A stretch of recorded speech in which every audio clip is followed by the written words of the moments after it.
chapter 2 of Word and Object. Quine begins by talking about translation. And at first, this seems odd. Quine is not a translator. He's not doing linguistics, nor offering a technical theory of translation. So, why translation? Well, because translation exposes a deeper problem. How divergence of meaning is possible even when empirical stimulus patterns in learning are stable, convergent, and shared.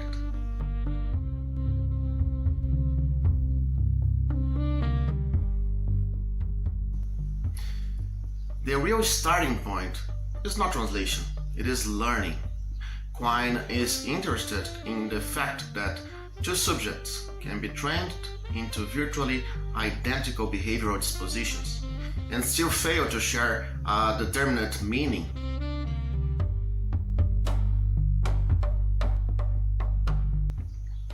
Translation enters as a limiting case, not because it is exceptional, but because it makes the structure of the problem explicit.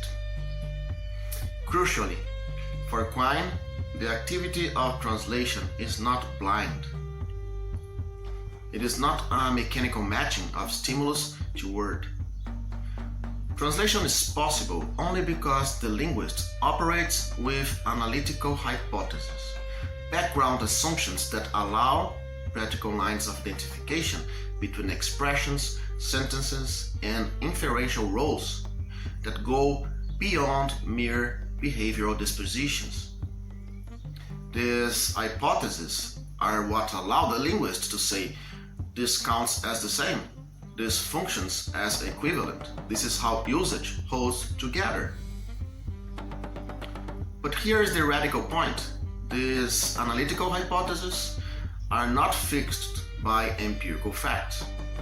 Behavioral data underdetermines them. Multiple incompatible systems of translation remain equally compatible with all possible evidence.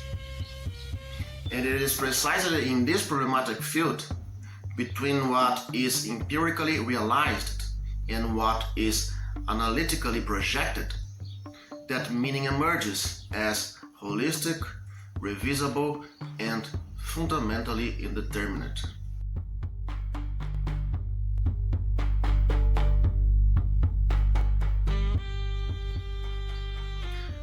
Translation, then, is not a technical failure.